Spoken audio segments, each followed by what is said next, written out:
Hello, જાગૃત આવાજમાં તમારું સ્વાગત છે. મારું નામ છે ચિંતન.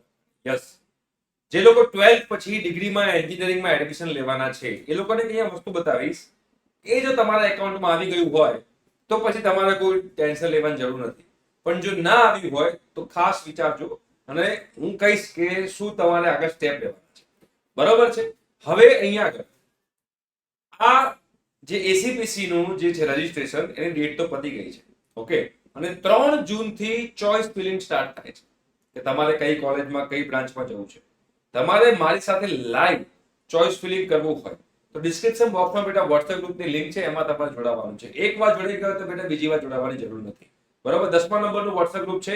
1 થી 10માં તમે ગમે તેમાં જોડાયેલા હો તો ફરતી ના જોડાતા, દરેક ગ્રુપ પાસેની ઇન્ફોર્મેશન આવે છે. ઓકે, આ 12th પછીની વાત છે, ડી2ડી ની નહીં, ડિપ્લોમાની નહીં. જે 12th પછી ડિગ્રીમાં જોડાવાના હોય એ લોકો જે વોટ્સએપ ગ્રુપમાં જોડાય.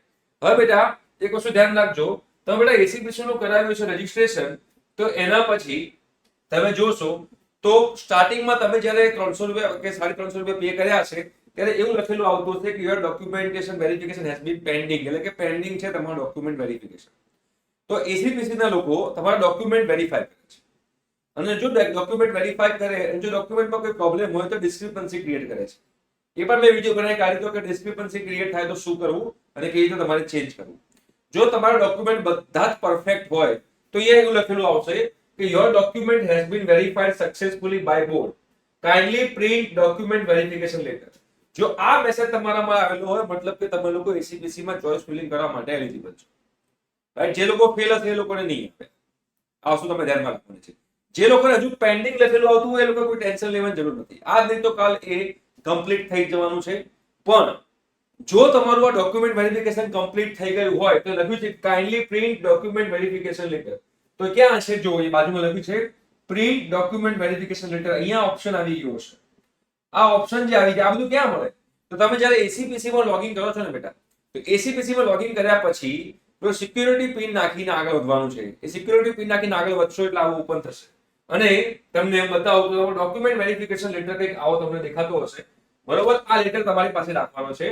બધી વસ્તુ ખાસ ડિટેલમાં ચેક કરી લેવી કે TFWS માં યસ છે કે નો. જો તમારી ફેમિલી ઇન્કમ 8 લાખથી ઓછી હોય તો તમારે TFWS માં યસ રાખવાનું છે.